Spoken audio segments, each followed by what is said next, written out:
My daughter gave me the garage. I gave myself the deed. They called it temporary. I called it foreshadowing. While they picked nursery colors, I documented forged contracts. While they joked about my mental decline, I rewrote the trust. They built walls to keep me quiet. I used those walls to echo their lies. Now the deed has one name, and it's not theirs. Wait, before we go any further, I gotta ask, where are you watching from? Drop it in the comments, and don't forget to subscribe. It wasn't the cold that got to me. It was knowing they'd rather let the cat inside than me. It wasn't the cold that got to her. Not the drafts that slipped under the garage door or the sting of concrete under her heels when she rolled out of bed in the morning. It was the way the porch light flicked off at 9 p.m. sharp, just before she passed the kitchen window. It was knowing they'd let the cat curl up on the laundry room rug, but expected her to keep warm next to a space heater with a fraying cord. Julia zipped her fleece higher around her neck and stared at the condensation blooming along the inside of the garage window. Her breath fogged up in front of her as she sat cross-legged on the old army cot they'd set up for her, wedged between a stack of Rubbermaid bins labeled Xmas lights and a tool chest that hadn't been opened since her late husband ran the place. She could still hear the hammering, sporadic, aggressive, nails being driven into sheetrock that used to be her bedroom wall. 2 weeks ago, that room still held her grandmother's cedar dresser and the quilt her aunt had made from hand-stitched patches. Now it was the baby's space. Now it had crown molding, a white noise machine, and custom wallpaper with swans. They hadn't even told her. She walked in one afternoon after a grocery run to find her mattress gone, the furniture boxed up, and Madison, her daughter, laughing with the contractor about crib placement. "Just temporary, Mom," she'd said breezily. "It's chaotic with all the demo. We thought the garage would be quieter for you." Julia didn't argue. Not then. The words hadn't landed yet. Now, 2 weeks later, silence was her only furniture. The air smelled like sawdust and stale coffee. Her fingers ached from the cold, and she clutched her chipped mug like it held something more sacred than chamomile. Through the thin garage wall, the sound of forks clinking against plates drifted in, followed by a burst of laughter, Madison's voice sharp and unbothered. She hadn't invited Julia to dinner in 4 nights. "Too dusty in the house?" she'd claimed. "Not good for your lungs?" Julia turned toward the stack of boxes she hadn't touched since the last move. She ran her hand along a lid marked Legal Docs. Old, the Sharpie faded. Something tugged at her, an instinct sharpened not by suspicion, but by years of having her instincts dismissed. She opened the box. Inside, tax records, utility bills, yellowed manila envelopes stuffed with clipped paper.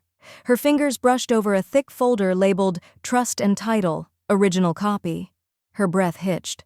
She hadn't seen this since 2017, the year she added Madison as a co-trustee, just in case something happened.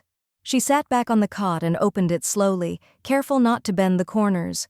Inside were notarized documents, copies of her will, the property deed, with her name listed first, alone. Her hand hovered over the paragraph that had once brought her comfort and now sent a cold chill deeper than any draft. Grantor reserves the right to revoke or amend trust conditions at any time prior to incapacitation. Madison had never asked her to sign an update. Julia knew that. She would have remembered. But she'd also stopped being invited to the estate meetings. It was always easier if Jared handled the calls, or less stressful if Julia just rested. Rest. In the garage. With the cat food stacked higher than her dignity. Later that night, wrapped in 2 layers of blankets and 1 faded robe, Julia lay still as the wind scratched against the aluminum siding. Her old lamp flickered once, cheap surge protector, and she reached to switch it off entirely. Then she heard it. Madison's voice, muffled through the kitchen window, on speakerphone. "She's lucky we even gave her the garage." Laughter followed, tight, confident, like entitlement disguised as grace. Julia didn't move. She just opened the folder again, traced her own signature on the title page, and whispered, "Let's see how lucky you feel when I read the rest." That night, she hears her daughter joking to a friend. "She's lucky we even gave her the garage." They called it temporary. The paperwork never did. They called it temporary, but the paperwork didn't. The paperwork called it irrevocable unless amended by the primary trustee, and the signature beneath those words still belonged to Julia Ellen Hart. She sat cross-legged on the cot that morning, a wool blanket wrapped tight around her legs and a half-style coffee at her feet. The manila folder lay open in her lap, its contents spread like artifacts she'd forgotten she owned. Her reading glasses slid halfway down her nose as she scanned the third page of the trust. Highlighted text, notations from her estate attorney, and her own shaky underline from 3 years ago. Primary trustee retains full controlling interest unless legally declared incapacitated or formally withdrawn via amendment. Julia hadn't withdrawn. No one ever asked her to. She'd added Madison as co-trustee after her second knee surgery, when the world felt shakier and decisions seemed easier shared. Just in case, she'd said, handing over a blue ink pen with no idea what that kindness would cost. She thumbed to the next page, the deed. Her name, alone. The house was still in her name, not a co-ownership, not a 50-50, hers. The realization didn't feel triumphant. It felt like grief, slow and silent, for how far things had gone without her. A sudden bang outside snapped her head up, nail gun against plywood. Through the thin garage walls, the vibrations carried through the concrete like pulses. She heard Jared's voice next, upbeat, joking with one of the contractors, then the higher, fainter pitch of Madison, laughing. Julia set the folder aside and reached for her phone. She opened the voice memos app, scrolled to plus new recording, and tapped it once. Then she placed the phone face down on the crate she was using as a nightstand. That morning at breakfast, no one had invited her in. Not even the kids. Her granddaughter had waved briefly from the window, then been pulled away. She'd watched through the gap in the garage curtain as Madison carried in 2 trays of lattes from a drive-through carrier. None made it her way. Fine. She picked up the folder again, flipped to the last page, and took a photo of it. Then the next. Then the trust index. Then the deed summary. 10 minutes later, she was drafting an email. Simple, professional, no emotion. To L. Danvers at danverslegalgroup.com. Subject, possible breach of trust agreement. Message, hi Lisa, I've reviewed the documents you drafted back in 2019. I believe my authority as primary trustee has been undermined without formal process. Please confirm if my current position still holds legal control. I've attached photos of the original documents for your reference. Regards, Julia Hart. She reread it once, then hit send. Outside, the hammering paused. Julia rose from the cot, slid her coat on, and walked out the side door into the biting air. The sky was gray, overcast, the kind of color that made everything feel colder than it really was. She didn't speak to anyone. She didn't wave, just circled the perimeter of the house, eyes trailing every exposed pipe, every splintered beam. She snapped photos discreetly, her breath visible in clouds around her mouth. As she passed the window of what used to be her bedroom, now a nursery in progress, she noticed a set of pastel curtains freshly hung, pale green with small gold stars. She paused. Madison's voice floated through the glass. We'll move the crib against that wall. Just imagine how peaceful it'll be when it's all ours. Not when the baby's born. Not when the room's done. When it's all ours. Julia blinked slowly, turned, and walked back to the garage. The walls seemed to close in tighter around her now, the insulation thin, the chill seeping deeper into her spine. Her phone buzzed 10 minutes later. New email. Lisa Danvers. Subject, possible breach of trust agreement message. Preview. You technically still hold controlling interest. Want to talk options? Julia stared at the screen, her breath caught somewhere between relief and something darker. Her attorney replies, You technically still hold controlling interest. Want to talk options? They tore down walls in the house. I started building them in my mind. They tore down the dining room archway on a Tuesday. Julia could hear it all from the garage, each swing of the sledgehammer landing like a drumbeat inside her chest. But what broke her wasn't the sound. It was the silence that followed. No one warned her. No one asked if the arch had mattered. It had. That arch was where Harold had leaned every Thanksgiving, carving the turkey with his crooked grin. It was where they'd kissed at midnight on their 25th anniversary, both too tired to go out, both too content to care. Now it was gone, replaced by open-concept dreams she hadn't agreed to. Julia sat on the edge of her cot, the manila folder beside her, and stared at the screen of her phone. She pressed record. The video showed the corner of the garage, the flimsy insulation, the faint shudder in the wall each time the hammer hit drywall next door. Her voice, calm and even, narrated, "Renovation continues without documented consent of the legal homeowner. Footage taken at 9:06 a.m. Tuesday." She saved the clip to a folder labeled Control Evidence, Daily Logs. In her mind, she started building walls of her own. She remembered the night Madison cried in her living room, mascara streaking, hands trembling. "I just need help buying out Kyle's half of the house. I want to stay here with the kids. I want stability." Julia hadn't hesitated. She refinanced the home, a second mortgage, signed documents with a heart that still believed in unconditional love, in family. Now her name was still on the deed, but invisible in the decisions. Later that morning, Julia stepped out of the garage to get a closer look. Her boots crunched over gravel, her scarf pulled high against the wind. A contractor in a neon vest hauled a sheet of plywood out of a truck and paused as she approached. "Morning?" she said, forcing a smile. He blinked at her. "You lost?" Julia's smile faltered. "Number, I own this house." The man frowned, then checked the clipboard in his hand. "You're the homeowner." "I am." She kept her voice steady. He looked back at the house. Madison didn't mention anyone else. "She wouldn't," Julia said. The man shrugged and moved past her without another word. A second contractor followed behind, earbuds in, carrying a bundle of cables. He didn't even glance at her. Julia stepped around the side of the house where the basement windows were wide open, the faint scent of drywall dust mixing with something synthetic, paint fumes maybe. She leaned down and peered inside.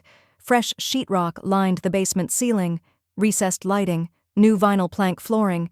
This wasn't just repair work, this was a build-out. She pulled out her phone again and took slow, deliberate shots, zoomed in on license plates, materials, open blueprints stacked on the workbench. She paused when she saw a name on the top page. Permit holder. M. Carter. Her breath caught. Madison had filed renovation permits, in her own name. Julia hadn't signed anything. No release, no authorization.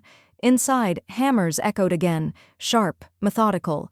Julia backed away and returned to the garage, her hands shaking as she uploaded the photos. She texted Lisa. "Found permit listing under my daughter's name. No approval. Recording and documenting." Lisa replied within minutes. "Good. Keep collecting. This changes everything." That evening, as the sun dipped behind the oak trees lining Sycamore Drive, Julia stood near the garage window, watching the last of the workers pack up. One of them lingered, a younger man with a ball cap and paint-stained hoodie.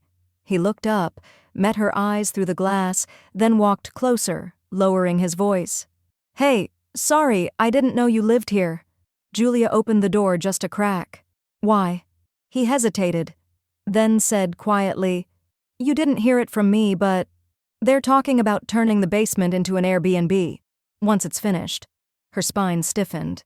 "They even joked about putting a keypad lock on the garage so no one sneaks in." He looked guilty. Didn't sound like they meant guests. He walked off before she could say anything. Julia shut the door, locked it, and turned toward the folder on her cot. If they thought the garage was out of the way, they were about to learn it had the best view in the house. A contractor whispers to Julia, "Did you know they're planning to Airbnb the basement once it's done?" They had vision boards. I had receipts. They had vision boards taped to the fridge, paint swatches, backsplash samples, Instagram screenshots of open concept energy, and mood-forward lighting. Julia had a drawer full of utility bills and grocery receipts. They planned for aesthetics. She kept the lights on. It started with a single yellow envelope she retrieved from her old tax box in the garage, labeled 2022 Household. Inside were months of check copies, her signature at the bottom of each: gas, water, internet. Her name on the electric bill, still the only one listed. Grocery store loyalty statements showed hundreds spent monthly, often while Madison ordered HelloFresh boxes for herself. The more she compiled, the clearer the pattern became. They had vision, she had proof. At 10:14 a.m., she opened a new spreadsheet labeled Expenditures, Hart Household, Shared Use, and began line iteming every payment from the past 2 years. There was no anger in her fingers, just precision. Cell by cell, she detailed every deposit and deduction: the refrigerator she bought when the old one died, the plumbing invoice she paid when the pipes froze, the emergency HVAC service last winter when the heat went out during a storm. All in her name. Not once had anyone offered to reimburse her. They had simply assumed. Gratitude never entered the conversation. By early afternoon, Julia was sitting with a hot cup of tea and her second pair of reading glasses, scanning the trust paperwork again. This time she focused on the clause regarding financial transparency. Any use of the property or its finances for personal gain without full disclosure was grounds for revocation. It had always seemed like boilerplate legalese. Now it felt like armor. She drafted a formal petition. Request for trustee reevaluation. Possible elder exploitation. No accusations, just documentation. She attached her spreadsheet, scans of every bill, photos of the house under construction, and one screenshot from her daughter's Instagram captioned, "Turning this space into the dream home we deserve," posted without Julia's name, input, or inclusion. She emailed the petition to Lisa under the subject line, "RE Formal Filing, Silent Financial Control." That night, Madison and Jared hosted a design meeting in the living room. Julia could hear it all from the garage: laughter, clinking glasses, a new contractor's voice describing tile samples. She stepped out, unnoticed, and circled around to the back porch. Her breath fogged in the cold. She crouched by the recycling bin and quietly lifted the lid. Inside were blueprints, crumpled, coffee-stained, half-torn. She pulled out one labeled Bathroom Remodel, Revised Floor Plan. Her eyes scanned the bottom corner. Her initials were there. Except, she had never seen this plan before, and the signature wasn't hers. It was close, but the J-loop was wrong, too tight. She felt a slow, solid heat rise through her chest. Not fire, not panic, just confirmation. The next morning, Julia didn't speak during breakfast. Not that she was invited in, but Madison left the back door open while passing through, humming. She glanced at Julia in the garage with a fleeting smile, like acknowledging a tenant. Julia smiled back, then quietly closed the door. She stopped responding to Madison's texts. Let her calls ring. When Jared offered to bring her a plate, she declined with a flat tone. No warmth, just distance. She wasn't being cold. She was making space. Later that week, a message appeared in her voicemail app. She saw the preview before hitting play. Madison, you should be grateful. Some people don't even have garages. Julia didn't delete it. She filed it in a new folder titled Tone Archive. Because gratitude wasn't the problem. Gratitude was what they'd weaponized, and what she was now extracting from the foundation of her future.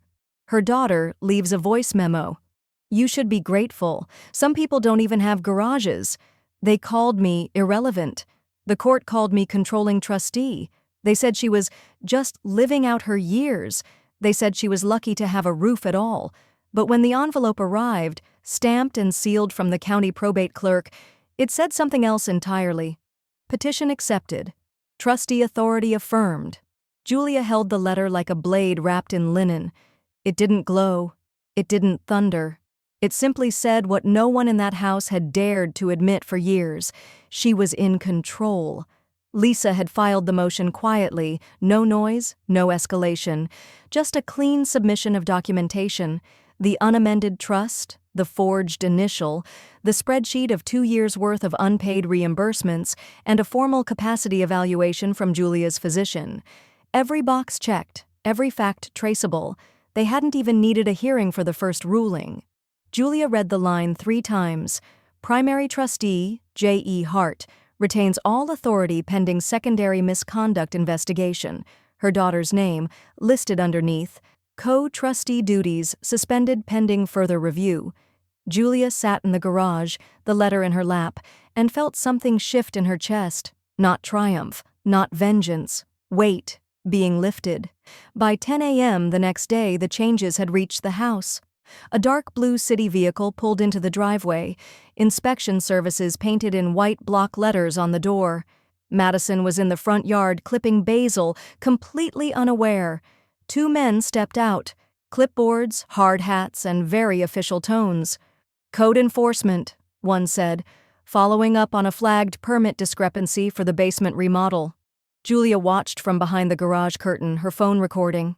Inside, chaos rippled like shockwaves through marble. Jared followed the inspectors down to the basement, trying to explain the vision board. One of the men asked for the permit holder.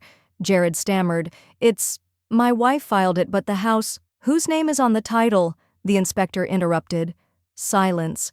Julia could hear the answer hang in the air, loud as sirens. That afternoon, Lisa emailed her confirmation of the court's action.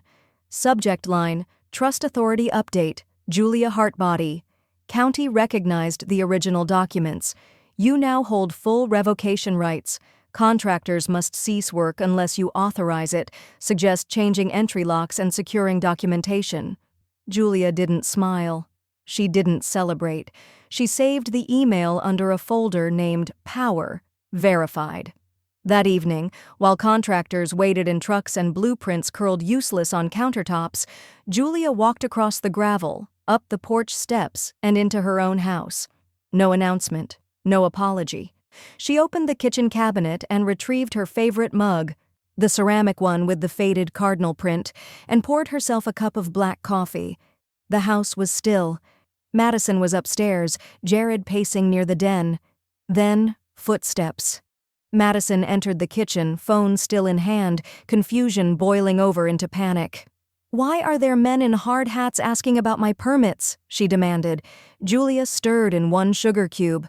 "They're not your permits." "What?" Julia turned, her eyes calm, her voice even. "They're mine, as is the house, as is the trust. Your role has been paused pending inquiry. You'll get a copy of the letter by tomorrow." Madison blinked once, then again. "What the hell did you just do?" Julia raised her mug. "I reintroduced the truth. You can't just—" "I can," she said softly. "And I did." "The court agrees." Madison's face flushed deep crimson. She looked around like the walls were betraying her. "You've lost your mind. You're not even involved in anything." Julia stepped forward, just enough to make the silence grow thick. "Then why did you forge my initials?" Madison's breath hitched.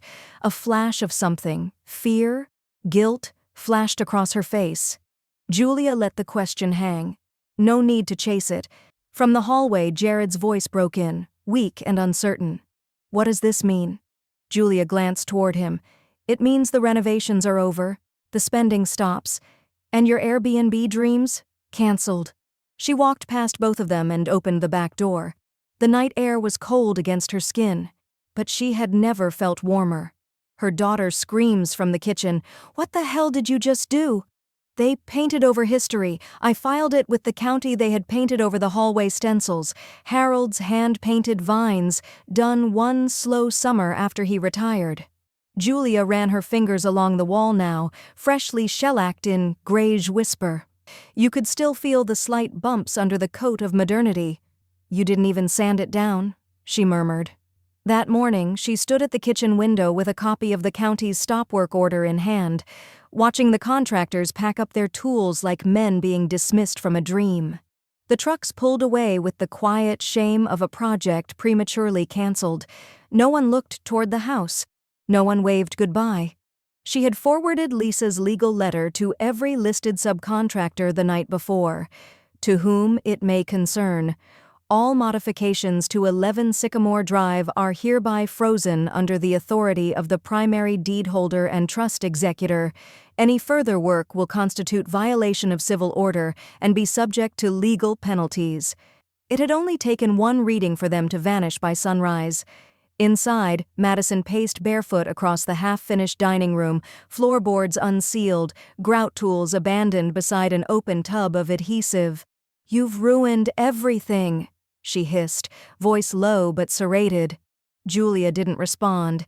She had spent the morning walking the perimeter of the home with a clipboard in hand, documenting every alteration. Pipes rerouted without inspection tags, missing permit notices, open junction boxes in the ceiling. Each item added to a formal report she was preparing for the City Housing Board, complete with time-stamped photos and an affidavit from a retired home inspector she'd once taught night school algebra with. She didn't just stop the remodel, she turned it into evidence. By Tuesday, a neutral home appraiser, licensed and unaffiliated, walked through the property with Julia trailing behind. His tape measure slid across floor seams, his laser pointer flicking over ceiling beams and ductwork. Julia answered his questions in short, careful phrases. "Yes, that was original foundation, altered last month. No, I was not consulted on the expansion cut. That plumbing run? Never signed off." He glanced over his shoulder once. "They bypassed inspection for this?" She gave the smallest nod. He scribbled something in his notebook. "Then this isn't just a remodel, this is a liability." Julia didn't need to hear more.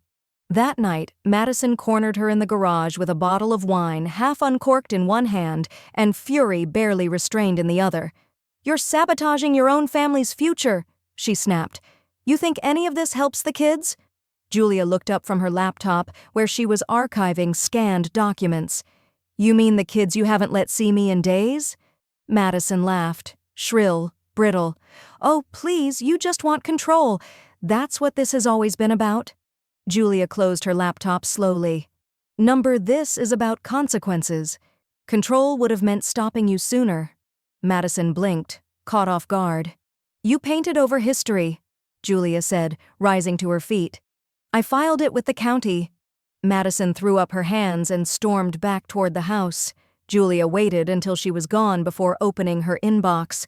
One new email, flagged as certified correspondence. Subject, clerk notice, petition for trust misuse and occupancy violation hearing. She clicked it open and read, "This letter serves to confirm your court hearing regarding alleged breach of fiduciary trust, unauthorized residential modification, and unlawful occupancy of trust-held property. Your presence is required at the Hall of Records, Courtroom B, on March 6, 9 a.m. She read it twice, then printed a copy, and slid it into a new folder labeled Restoration, Phase 2. A certified letter arrives. Court date confirmed for trust misuse and occupancy violation hearing. They said I was mentally unwell. My therapist said otherwise. The envelope was cream-colored, thick-stalked, and embossed with a gold return address, Law Office of Marsh and Keller, Family Disputes Division. Inside was a counterclaim, and in black and white legal ink, Julia saw the words she never expected to read from her own daughter. Concerns regarding the petitioner's mental stability, possible cognitive decline, and decision-making inconsistencies since relocating to the detached garage. The room tilted for a moment, not violently, just enough to make the edges of the paper tremble. Julia sat at her small folding desk in the garage and reread it 3 times. "Mentally unstable," it said. "Paranoia," it claimed. "Potential early signs of impairment." It wasn't just offensive. It was a strategy, a cruel one, designed to discredit her completely before the court could even hear her case. Outside, the wind picked up. Leaves scraped against the garage siding like fingernails. Julia closed the envelope slowly and reached for her phone. She scrolled through her contacts and tapped one name with steady fingers. Doctor. Elise Gordon. Therapist. The same therapist she'd been seeing monthly for the past 7 years. The one who saw her through Harold's passing, through the second mortgage, through the slow erosion of dignity in her own home. "Julia," Dr. Gordon said when she answered, warm and grounded as ever. "I was hoping to hear from you this week." "I need a capacity statement," Julia said, voice clear. "Formal, signed, for court." There was a pause, followed by a soft breath. "I thought it might come to this," the doctor replied. "I've been keeping notes. I'll get you something by Friday." Make it airtight, Julia said. They're trying to erase me with paperwork. Dr. Gordon's voice grew firm. Then let's file something stronger. 2 days later, the letter arrived in a sealed manila envelope with her name handwritten across the front. Julia opened it at her desk, careful not to smudge the ink. To whom it may concern, I, Dr. Elise Gordon, Ph.D., LCSW, have treated Julia Ellen Hart consistently since 2016. Over the course of our sessions, she has demonstrated full cognitive clarity, emotional regulation, and executive functioning. At no time has Julia shown evidence of delusional behavior, paranoia, or diminished capacity. She is articulate, self-aware, and legally competent in every domain assessed. Sincerely, Dr. Elise Gordon. Julia folded the letter and placed it inside a plastic document sleeve, then into the red leather folder marked Court, Verified Materials. By afternoon, she'd received another blow, this time from her granddaughter. It was past sundown when the knock came, a soft tap on the side of the garage wall, near the cracked window where the breeze always snuck in. Julia opened the door and found Sophie, 11 years old, in unicorn pajamas and sneakers, her backpack crooked on one shoulder. "Hi, Grandma," she whispered. Julia knelt down instinctively. "Does your mom know you're out here?" Sophie shook her head. "She was on the phone. I snuck out the back. Her lip quivered. "Why is Mom so mean to you lately?" Julia hugged her, gently but tightly, the way only someone who's been treated like a ghost remembers to do. "I don't know, sweetheart," she said softly. "But some things aren't about being mean. They're about being afraid." "Afraid of what?" Julia pulled back, brushing Sophie's hair from her eyes. "Of being wrong." They sat on a blanket in the garage for 20 minutes.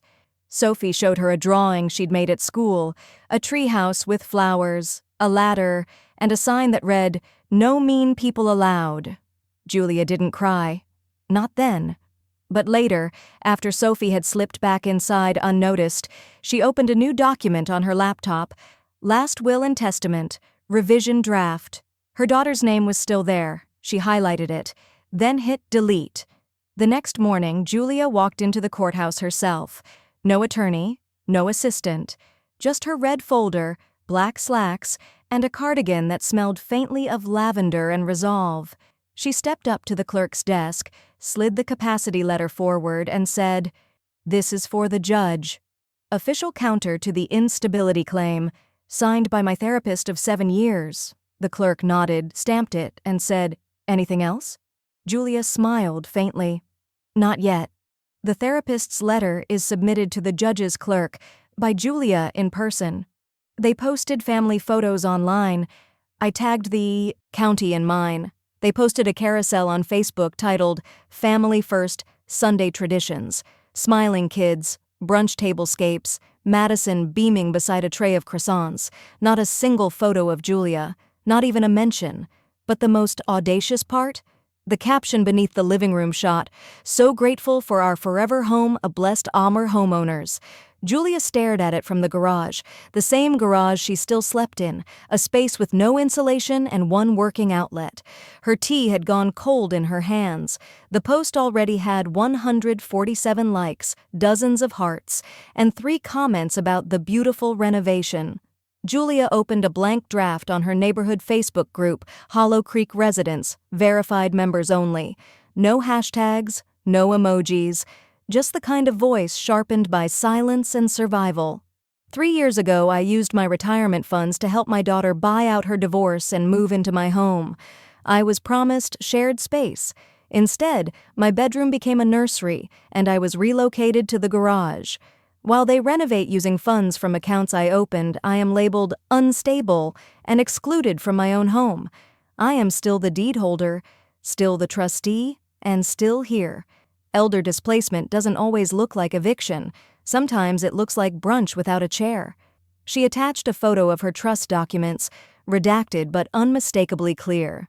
Name, Julia Ellen Hart. Status, sole owner. She clicked post. The first comment came within minutes. "Wait, you're living in your own garage?" Then another. "This is elder abuse, plain and simple." And then the message that changed everything. "Hi, Julia. My name's Kendra. I run an advocacy group for seniors displaced by family members. We need to talk.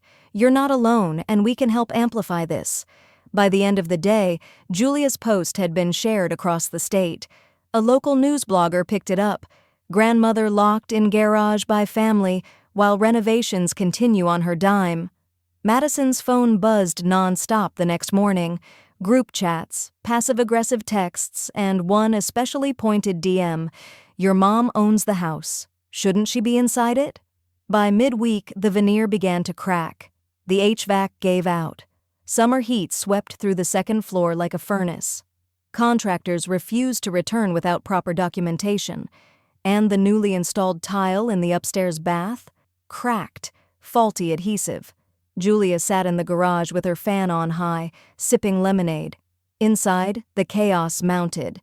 From the window, she watched Madison pace the kitchen like a storm cell. The walls could barely contain her voice. "What do you mean we can't afford to fix the HVAC now? She has to pay for that. It's her house." Jared's muffled response was too soft to make out. Julia didn't wait. She stepped outside, walked calmly to the side door, and knocked once. Madison opened it with flushed cheeks and fury in her eyes. "We need the AC fixed," she snapped. "The kids are sweating through their shirts upstairs." Julia's voice was calm. "Then you should call a technician." "We can't afford it right now, Julia. I'm asking you as a mother." "And I'm telling you as the owner," Julia replied, steady and unblinking. "That's not my problem anymore." Madison's lips parted in shock, searching for outrage and finding none. Julia turned and walked away without slamming the door.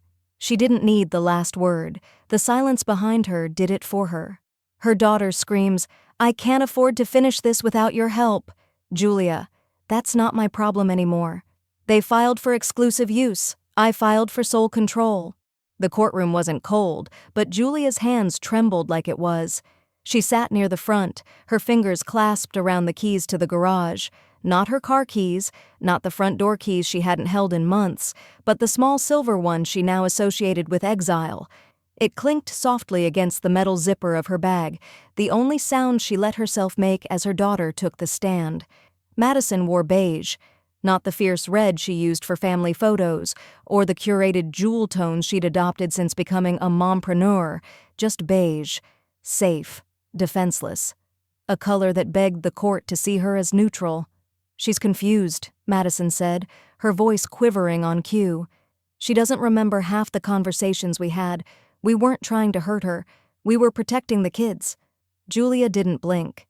Judge Ramirez, seasoned and unimpressed, raised an eyebrow. "Protecting them? How?" "Well," Madison continued, "when someone starts getting forgetful, you worry. You worry they'll leave a burner on or unlock the door at night or—" "Did you document any of these concerns?" The judge interrupted. Madison hesitated. "No, but it wasn't just about safety. It was about harmony, about having a space that worked for all of us." Across the aisle, Julia's attorney, Elise, stood calmly and clicked the remote in her hand. A screen behind the bench lit up. Slide 1, the original trust document, Julia's name. Primary trustee, full title holder.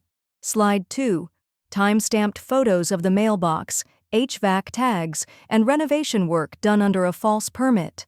Slide 3, a signed statement from the county code inspector confirming violations. Slide 4, Dr. Gordon's mental capacity letter, in bold font.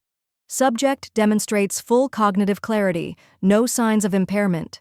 Elise faced the judge, voice firm but never theatrical. "My client is neither unstable nor forgetful. She's been methodically documenting a calculated attempt to displace her from her own home, and we now ask for the court to reinstate full trust control to the original grantor and remove the co-trustee listed under duress." The room fell quiet, except for the soft hum of the overhead lights. Madison whispered something to Jared, who kept his head down. The defense attorney cleared his throat and mumbled something about emotionally complex family dynamics. But the judge had already closed the file. "Ms. Hart," Judge Ramirez said, turning toward Julia, "do you wish to retain sole control over the deed and trust listed in your name?" Julia met the judge's eyes with the steadiness of someone who had swallowed humiliation one spoonful at a time. "Yes," she said, clear and sure. "Then so ordered." The gavel cracked like a lightning strike against oak. Julia didn't exhale. Not yet. Outside the courtroom, Madison collapsed onto the bench like a deflated float, her phone forgotten in her lap, her nails clicking against her teeth. She manipulated all of this. She muttered, half to herself, half to Jared. "She's punishing us. You know that, right?" Jared didn't answer. Julia didn't speak to them either. She walked past without pausing. Elise caught up beside her. "That's everything we needed," Elise whispered, her tone professional but tinted with something warmer. "Respect." They turned the corner down the marble hallway toward the courthouse exit, then Elise leaned in just a fraction closer. "If you want full ownership, title and trust, this is the moment. We can file today. You'll be done with them before sunset." Julia stopped at the double doors, the garage keys pressed cold against her palm. Her breath caught not in fear, but decision. Outside, the sun had started to fall behind the buildings, casting everything in the amber of almost liberation. Julia's lawyer leans in. "If you want full ownership, now's the moment." They had plans for the nursery. I had plans for the entire property. The new key didn't feel cold when it turned. Julia stood in the foyer, one hand still on the door, the other clutching the set of matte brass keys like they were holy. Behind her, the locksmith's van idled at the curb, the driver waiting to hand over the final invoice. But she didn't care about that. Not right now. She stepped inside the house. Her house. The scent hit her first. New drywall, old coffee grounds, lavender from a diffuser someone had forgotten to unplug. Sunlight filtered through the gauzy curtains in the living room, touching every surface like it was reclaiming space on her behalf. The silence didn't echo anymore. It wrapped around her like a coat freshly pulled from a cedar-lined closet. Her bag hit the floor. The garage key she'd carried like a shameful badge slid across the hardwood and disappeared under the sideboard. She didn't go after it. Let it stay there. Let it gather dust. Room by room, Julia walked. The nursery, formerly her room, was still half-painted in soft green with a stenciled quote on the wall, "Dream big, little one." The crib sat half-assembled in the corner, next to a designer diaper pail. Julia took one long look, turned, and closed the door gently behind her. By the end of the day, the locksmith had installed a fully digital security system. New locks, door sensors, reinforced windows. Jared's access code had been deactivated. Madison's was never entered. Julia changed every password she could think of: banking, property tax portal, Wi-Fi, even the streaming services. They'd borrowed everything, down to the Netflix profile. She called the live-in companion service next. A woman named Sylvia would arrive Thursday. Not a nurse. Julia didn't need help bathing or remembering pills. She needed company, conversation, someone who didn't sigh when she walked into a room. The last box she brought in from the garage was labeled "Kitchen, Miscellaneous." It smelled faintly of cinnamon, old paper, and dried basil. Inside, beneath a warped cutting board and a chipped pie plate, she found it. The Hart Family Recipe Book. The cover was cracked leather, the corners worn to felt. Her own mother's handwriting danced across the title page in looping cursive. "For Julia, for every table you fill." She sat down at the kitchen island and turned each page like she was handling sacred parchment, Harold's favorite pecan bread pudding, the meatloaf recipe Sophie had once begged for seconds of, her father's Sunday chili, too spicy, too salty, always perfect. Halfway through, her eyes blurred. A tear dropped onto the page. It landed right in the margin next to "Gravy tip, don't skimp on butter or patience." She smiled, cried, then smiled again. And still, she didn't stop turning pages. By nightfall, the furniture had been rearranged, not remodeled, reclaimed. She moved the velvet armchair by the fireplace, hung her wedding photo above the mantel where Madison's curated canvas had been, put the porcelain lamp with the floral shade back in the hallway, right where it belonged. No one barked over her shoulder, no one criticized, no one told her where the flow should go. Just after 9, she heard the mail slot clatter. A single envelope slid across the floor, landing face up. Clerk of Court, Probate Division. Her fingers were steady now as she opened it, unfolded the official sheet inside. The seal at the top gleamed faintly. Final notice, full title, transfer confirmed. Deed holder, Julia Ellen Hart. Sole owner. She exhaled. The wind rustled outside, slipping past the new weather, stripping like it was testing her defenses. But she wasn't cold anymore. She stepped to the hall closet, pulled out a nail and hammer, and hung a small framed cross-stitch near the door. It read, "Welcome home." Julia opens an envelope from the court. Title transfer confirmed. She wanted to talk. I wanted silence. The doorbell rang once, no frantic jabs, no pounding fists, just a single chime that rang out into the quiet, deliberate hush of early evening. Julia stood at the sink, rinsing out a mug that still held the last traces of chamomile tea. The water hissed softly over porcelain as steam rose into the air, curling into the light above her. Outside, the sky had deepened into an indigo wash, and the porch light, set on a timer, flicked on with a soft click.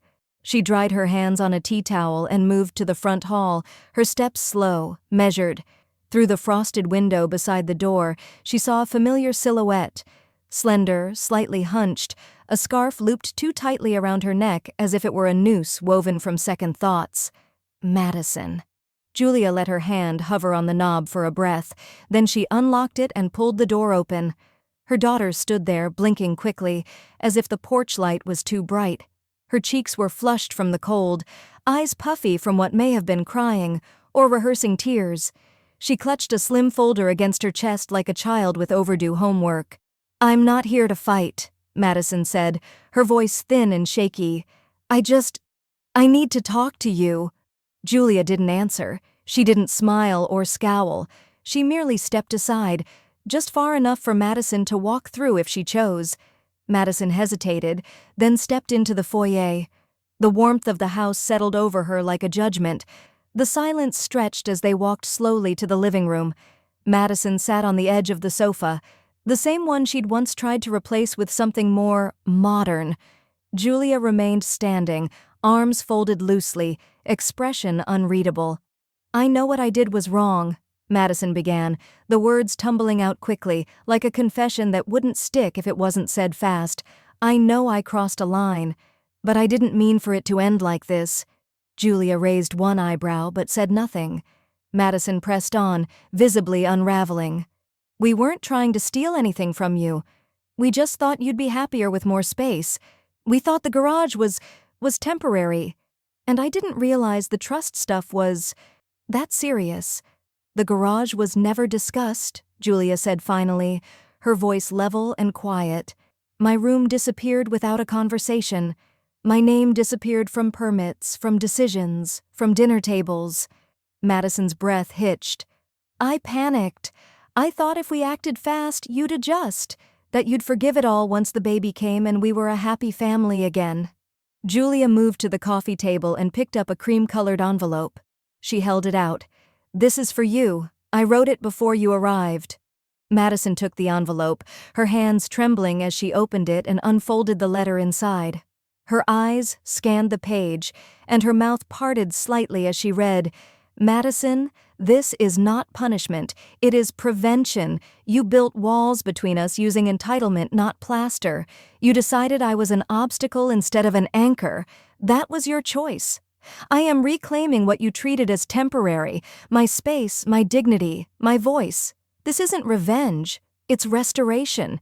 You may heal, you may grow, but not under my roof. Julia." By the time she reached the last line, tears streaked down Madison's cheeks. She folded the letter with unsteady fingers and stared at the floor, as if looking for something to stand on. "I thought you'd be mad for a while," she whispered. "Not forever." Julia watched her for a moment, then said simply, "Forever is what happens when silence isn't respected." Madison stood slowly, her eyes glassy, and stepped toward the door. "I guess this is it then." Julia didn't move to hug her, didn't offer one of the soft, conciliatory gestures she used to be known for. She simply walked behind her to the door, opened it, and waited. Outside, the wind had picked up. The porch light illuminated the small patch of sidewalk as Madison walked into it, shoulders drawn tight, breath visible in the air. Julia closed the door behind her with a soft click. Then she turned the lock. Once, twice. The bolt slid into place, as final and clean as a signature at the bottom of a page. Her daughter leaves, sobbing. Julia locks the door without flinching. They broke the drywall. I rebuilt the foundation. The rain had left behind the scent of earth and renewal. Puddles mirrored the clouds above, and the cracked concrete path leading to the garage gleamed like silver veins. Julia stood at the threshold, holding a key that no longer rattled with uncertainty. The garage door creaked open and she stepped into the space that had once been her exile. A folding cot still leaned against the far wall, the wool blanket she'd used during the coldest nights draped neatly over it. But this time, she didn't see a prison. She saw potential. She inhaled deeply. The faint aroma of cedar from the stored trunks mixed with the sharp scent of paint she had rolled onto the walls herself the week prior. The concrete floor had been swept, scrubbed, and now bore rugs in soft hues of amber and slate blue. One window had been unsealed and propped open with a weathered hardcover copy of To Kill a Mockingbird, a symbolic gesture perhaps. In the center of the room stood a round oak table, polished and sunlit. Julia had surrounded it with 4 mismatched chairs she'd rescued from flea markets and curbside piles. Each one had its flaws. A wobble, a faded cushion, a dent in the wood, but together they looked like a family that had chosen to stay. It began simply. One invitation, handwritten and posted on the community board at the local library. Creative studio for seniors. Writing, coffee, conversation. Tuesdays and Fridays, free. All are welcome. On the first Tuesday, only 2 women came. Eleanor, 68, who carried a canvas tote filled with knitting and stories about her late husband, and May, 73, who said she hadn't picked up a paintbrush in 20 years but had a watercolor itch that wouldn't quit. They sipped warm cinnamon tea while sunlight pooled across Julia's newly built shelves, stacked high with the books she'd boxed away during the renovation nightmare. She had forgotten how many voices she'd loved, how many underlined sentences had once reminded her of who she was before she'd been labeled in the way. By the 3rd week, 5 more chairs had been added. One man brought jazz records. Another woman brought cookies she insisted were from a secret family recipe, though the Safeway sticker peeked from the bottom of the tin. Julia no longer felt like she was hiding in the garage. She was hosting, restoring, rebuilding, not just space, but dignity.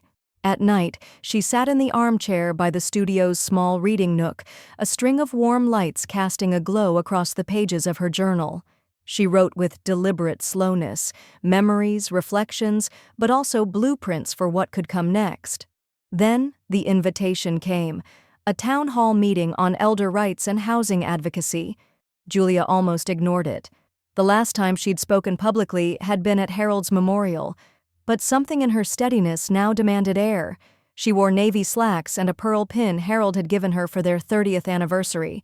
When she approached the podium, her hands did not tremble. "My name is Julia Ellen Hart," she began, voice low but clear.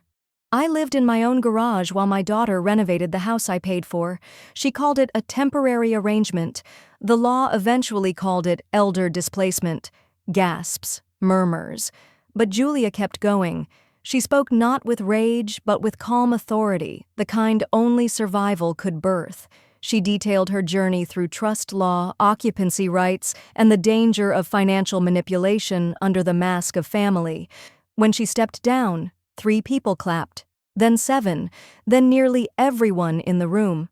As the event ended, Julia gathered her coat, quietly tucking her speaking notes back into her handbag. The scent of institutional coffee clung to the air, but her pulse was calm. Then she felt a light tap on her elbow. She turned to see a couple, gray-haired, soft-spoken, both holding hands like survivors clinging to something still sacred. The man leaned forward, voice just above a whisper. "Ms. Hart, can you help us with our deed situation?"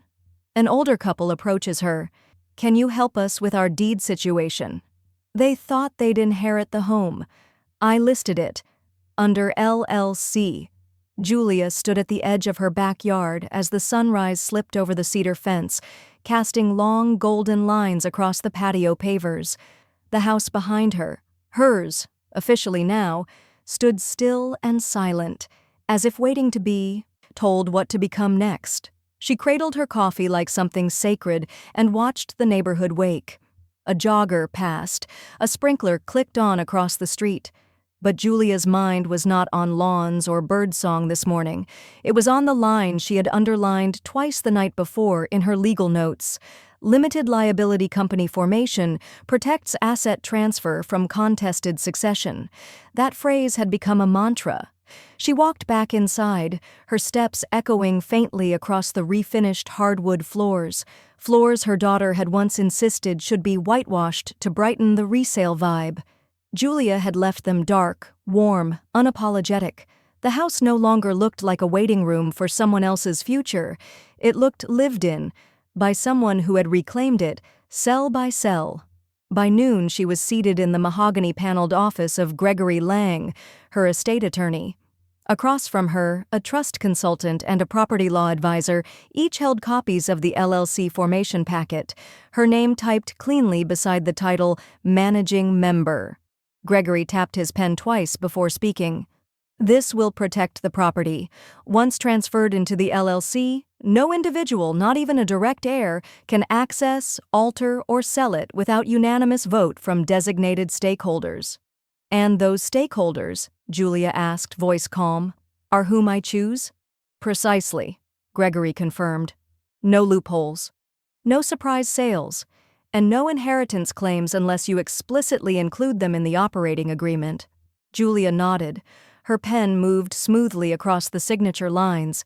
The paper was thick, embossed, designed to last longer than any of the temporary apologies that had come her way over the last few months. The LLC bore the name E. Hart Preservation Group, LLC, quiet, neutral, but immovable. Back at home, Julia opened the safe beneath her study floorboards. Out came her old estate plan, the one written when her daughter had first convinced her to streamline everything for the next generation. It had language that now read like a trap in soft font.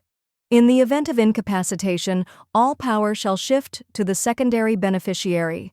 The residence shall pass unconditionally to the heir of legal kinship. She redlined every clause with steady precision. A new version was drafted, reviewed, and signed. And in it, she wrote what would later be described as a visionary clause for generational integrity by a trust publication that picked up her story. No inheritance shall be granted to any individual who has, at any point, contributed to the displacement, defrauding, or documented mistreatment of the grantor. She called it the Care Clause. Her daughter's name was removed. Julia sat in her living room that evening, the last beams of sunlight catching the edges of her bookshelf, now lined with both fiction and files. She pulled one final envelope from the side drawer, a heavy ivory folder, gold embossed with the LLC seal in the corner, and a stamped copy of the new deed. She placed it in a smaller envelope. No note, no commentary, just a courtesy. At dusk, she drove 3 blocks in silence and slipped the envelope into her daughter's black mailbox. The house was dark, no porch light, no cars in the drive. But Julia didn't linger. She walked back to her car with the calm of someone who had completed a sentence, one she'd been forced to start with grit instead of consent. As she pulled away from the curb, a wind stirred the mailbox flag, raising it slightly before settling back. At home, she slid the last amended copy of her estate plan into a new drawer labeled Final Version, No Contest Clause Active. Then she poured herself a glass of red wine and stood barefoot in her kitchen, the same space where she'd once been called overly emotional for crying about a wall being knocked down. Now the walls stood exactly where she chose. And the deed wasn't just hers legally, it was hers symbolically. She leaves a courtesy copy in her daughter's mailbox, unsigned but embossed. They called it a temporary setup. I made it a permanent sanctuary. The first time Julia stepped back into the garage after everything, the air felt different. Lighter, warmer, less like exile and more like intention. The insulation she'd once resented now muffled the outside world with a kind of calm. A bird chirped near the window she'd finally had installed, and the hum of the compact heater gave the room a low, comforting pulse. She ran her hand over the newly painted walls, the pale blue chosen not for trend but for peace. Above the old workbench, now refinished into a long writing table, hung a corkboard cluttered with postcards, vintage keys, and yellowing quotes in her neat handwriting.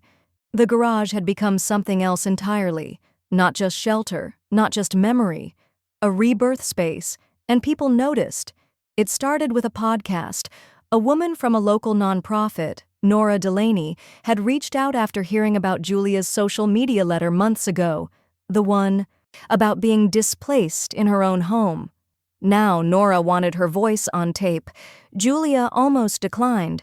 But then she thought of the night her daughter joked she was lucky to even have the garage, and how those words had crackled through the plywood like gunfire. So she said yes. The interview was held right here, in the very space where she'd once cried into cold tea with a space heater buzzing like a heart monitor. Now she sat under soft string lights in her handmade rocking chair, speaking into a small microphone. Nora's questions were gentle but clear. How did you first realize something wasn't right? What made you take legal action instead of just leaving? What would you tell someone going through what you went through? Julia didn't rush her answers. She spoke slowly, not because she was unsure, but because she finally had the power to choose every word. She talked about gaslighting wrapped in good manners, about the fine line between shared space and stolen autonomy. She described the manila folder that had changed everything and how it felt to take back something no one thought you'd miss. The episode aired 2 weeks later under the title, The Garage, What We Hide When We Say It's Fine.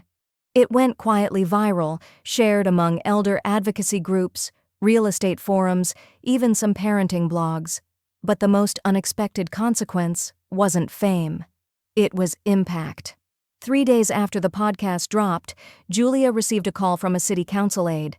"We've been pushing a legal initiative on elder residency protections," the voice said. "Your story has given it teeth. Would you be willing to testify if it comes to a vote?" Julia stared at the garage ceiling as she held the phone.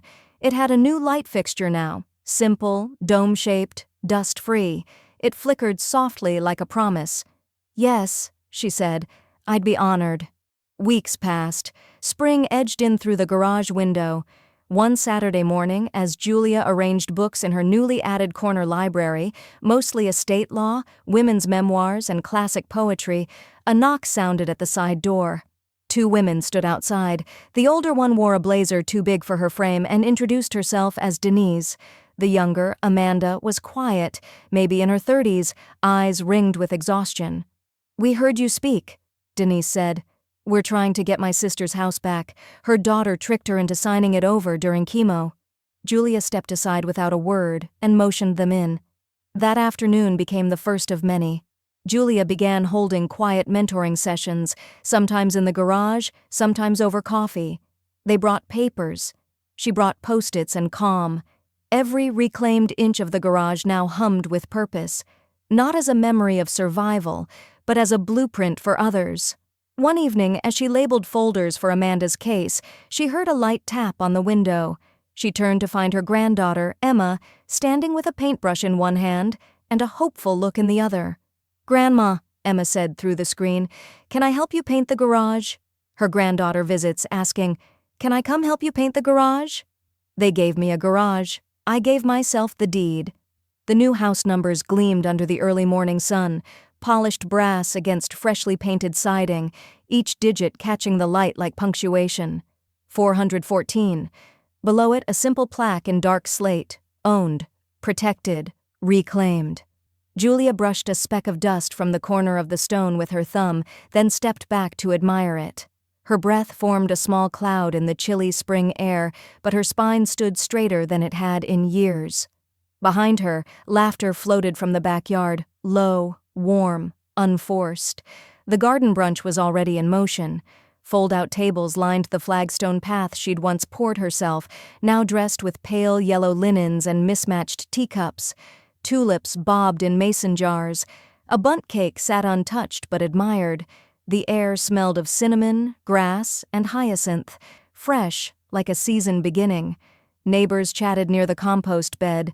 An attorney from the advocacy group asked for seconds on the fruit tart. Nora from the podcast clinked glasses with the director of Haven House. No one asked where her daughter was. No one needed to. Julia moved among them with a kind of quiet gravity, comfortable but commanding. Her hair was pulled back in a low twist, silver strands catching sunlight like silk thread. She wore a denim jacket over a cotton dress, the pendant around her neck now a permanent fixture. She didn't hurry. She didn't linger. She just was. As she poured coffee into chipped mugs and handed out cloth napkins, her phone buzzed in her apron pocket. A single notification. County Clerk's Office. Update confirmation. Transfer complete. Sole title holder, Julia Ellen Hart. She stared at the words, not blinking. For a long time she'd carried that outcome in her bones like a prayer she never dared speak aloud. And now, here it was. Legal, final, irreversible. The house wasn't just hers again. It had never stopped being. She took a slow sip of coffee, then reached for the envelope she'd tucked inside her recipe box earlier that morning. It contained the certified title deed, a notarized trust revision, and a final copy of the LLC protections she'd put in place. She slipped out of the kitchen and walked down the hall. It looked different now. No toys on the floor, no passive-aggressive sticky notes about meal plans or space, just clean walls, fresh paint, and framed photos of people who actually loved her. At the front door, she opened the small bench seat where she used to keep emergency blankets and pet leashes and slid the envelope inside. A time capsule, a record, a receipt for anyone who ever tried to rewrite her. Back in the garden, Emma was tying a string of paper butterflies to the patio umbrella. She looked up when Julia reappeared and smiled, cheeks pink with cold and sun. "I told the girl at school you were famous now," Emma said. "She said, 'That's just your grandma.' And I said, 'Yeah, but she rebuilt her whole life in a garage.'" Julia knelt beside her and tied off the last string. "Did she believe you?" she asked, amused. Emma nodded. She said her grandma would have just cried and moved out. Julia didn't respond immediately. She ran her fingers along the rim of her teacup. "Sometimes moving out isn't giving up," she said at last. "It's just step one." As the wind shifted, the scent of lemon balm from the herb planter drifted through the air. Someone clapped near the garden's edge and a neighbor raised a toast. "To Julia, who turned drywall into armor." Julia smiled, but didn't stand to accept the praise. She just held her mug high and nodded once. Everything she wanted to say was already written in the soil, the stone, and the silence of being unbothered. Later that night, after the dishes were done and the guests had left, Julia stood barefoot in the hallway, staring down the length of her reclaimed home. The walls held no echoes of tension now, only warmth and the faint scent of beeswax and lavender. She reached for the light switch and paused. The deed was hers. The house was hers. Her story, her silence, her roar, all of it, finally hers. She smiled to herself, and as the hallway faded into darkness behind her, the final thought came clear, quiet, and immovable as the house she'd fought for. "They thought they locked me out. They didn't see what I'd unlock."